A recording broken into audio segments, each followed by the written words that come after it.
Alright, so what I did, instead of hitting pause, I hit stop. So this is now going to be done in another part.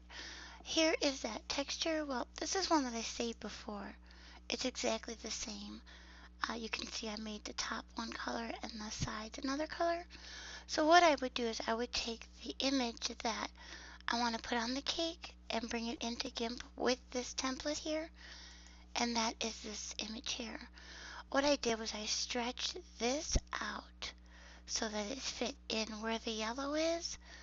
Then I cut off his hair, or I copied like his hair, and I stretched it out to fit here. I stretched it out to fit there. Let me just show you the finished one. Okay, so see, I cut his hair and duplicated it, and then when I stretched it out, I fit it where I would see it fit on the cake. I copied parts of the green face, and I stretched it out and put it here. Then I just blurred and I cloned along the edges so that it would kind of fit together. So you can kind of see how that is. At this point, I would bring this, save this, and bring it into Blender now. So face 1A is what I want to bring in. So I'm going to go up to, I have to bring that texture in actually for each material that I made, because I made, parts of the green and parts of the pink. So in materials, for the pink, I'm going to go to textures, new, clouds to image, and then generated, of course, to UV. This open button, I'm going to go to my desktop and face 1A is right there, and open it. Actually, that's the wrong one. It should be face 2A. So, open face 2A. Sorry about that.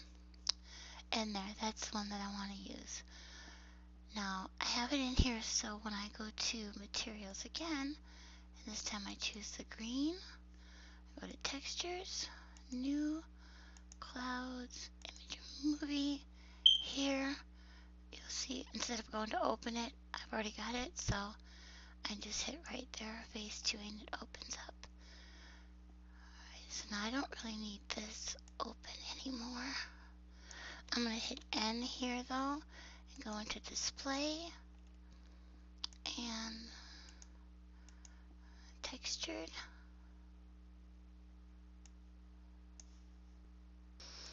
Alright, I actually do need to go in here one more time. So let me open this up. I'm just going to go and select all here. I need to make a new image, so open that a little more. New image. Okay, and face, texture. Okay. There. Now we can go to render, textures, and bake. And you can see that it all pops up here. We're not going to worry that this texture does that. Because that's just how it's showing here. But that's not the texture that we made. I mean, the texture that we made has all of this filled in. This just shows us where our vertices and stuff cross each other. Okay, so now that we have this laid on our face like we want it, we can go and get more detailed with this. So let's get rid of this panel. Now we can close this up. And what I'm going to do is choose the faces here.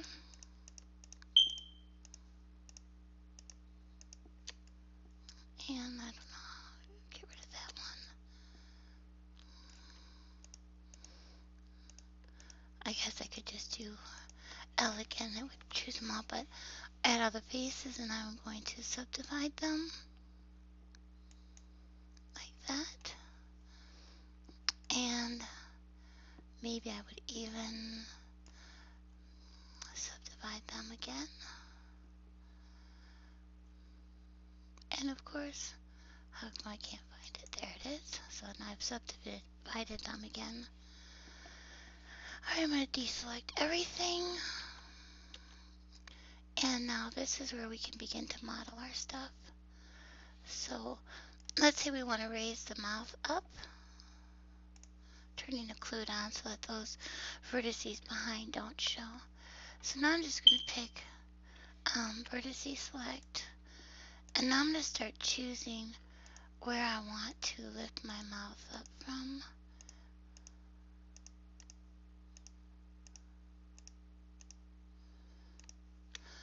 Okay, I picked the mouth where I want it, and I lift it up. It gives it a little bit of dimension. I'm going to do the nose now. So I'm selecting these vertices. What I'm going to do is I'm not only going to lift them up like that, I'm going to rotate them a little like that. Go around the eye,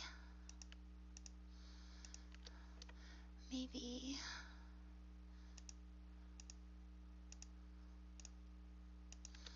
like that. Okay.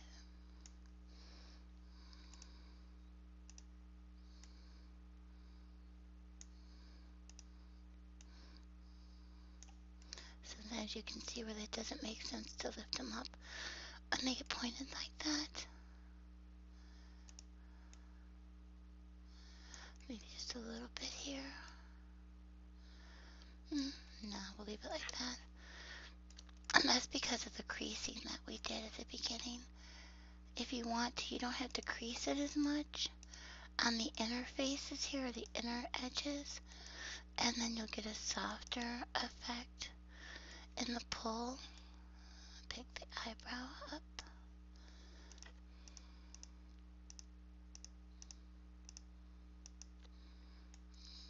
Pick that side up a little as well. You can even twist it a little bit. The nice thing about this is you can kind of see exactly how your texture is going to turn out, or how your cake is going to look, because the texture is moving with it. So I'm just going around the edge a little, and then lift that up. We can fix the ones that are pointed in a minute. Okay, then just randomly go through here. You don't want it too uniform. As you can see, I'm just going very random. Just enough to make, some bumps and waves. Now I'll go and help with the ones that are just, whoops, too pointed. Bring them down a little.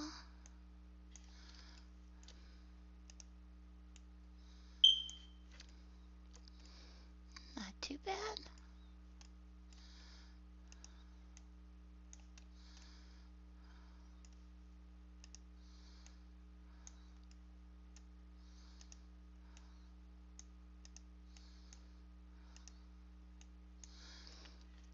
Alright, and after you get your face done like this, and you deselect everything, looks not too bad.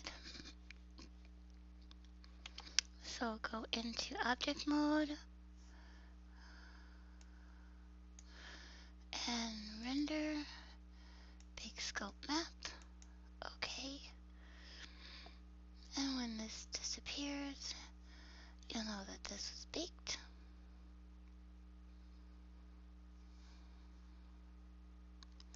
Alright, so it baked, and you could just take this now and image. You don't need that thing there, but save as image, name it to face or cake sculpt. Save it where you want it, and then you're done. You just bring that sculpt map into Second Life, and you bring in the texture that you made in GIMP into Second Life, and when you mix them together, this is pretty much the cake that you'll have. Thank you.